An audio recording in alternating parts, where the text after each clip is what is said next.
Hello everyone. So in previous lecture we have completed the interaction property.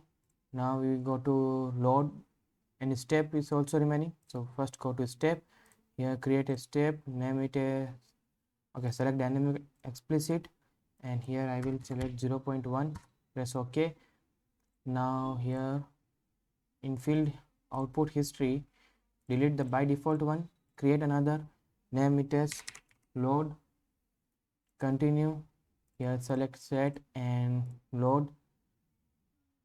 Here select reaction forces, click on OK. Now create another, name it as deflection and select reference column.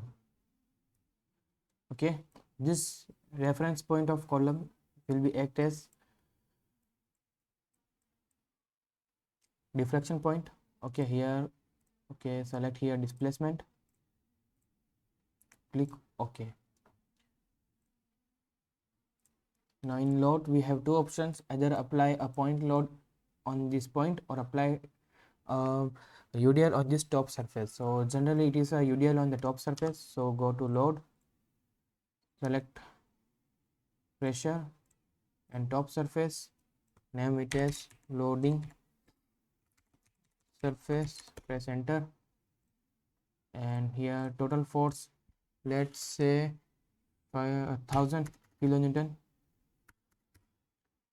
and here it will be tabular, and at 0.1 amplitude will be 1, and select amplitude 1, click on OK. Also fix the base in initial step.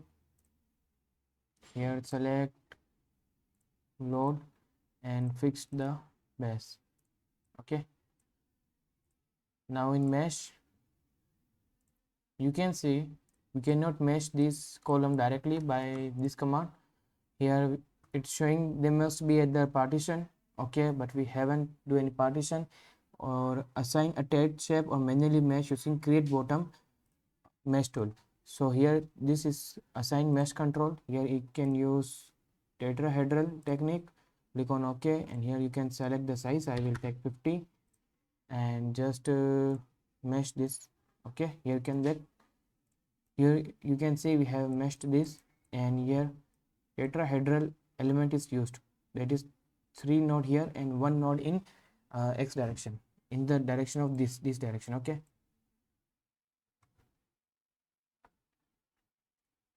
now we need to mesh bar 10.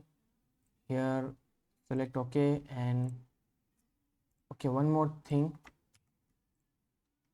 select explicit truss, and in part 1 also select explicit quadratic. Okay, now in bar 16 mesh this, assign explicit truss element, again in base when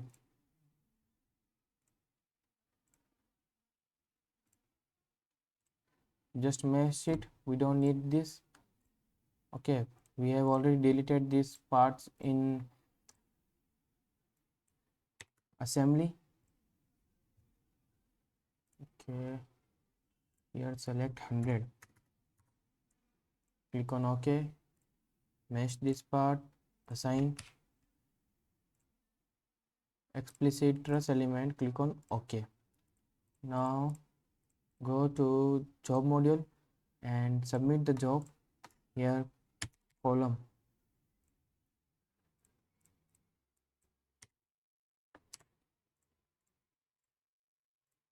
submit, and let's check for any error.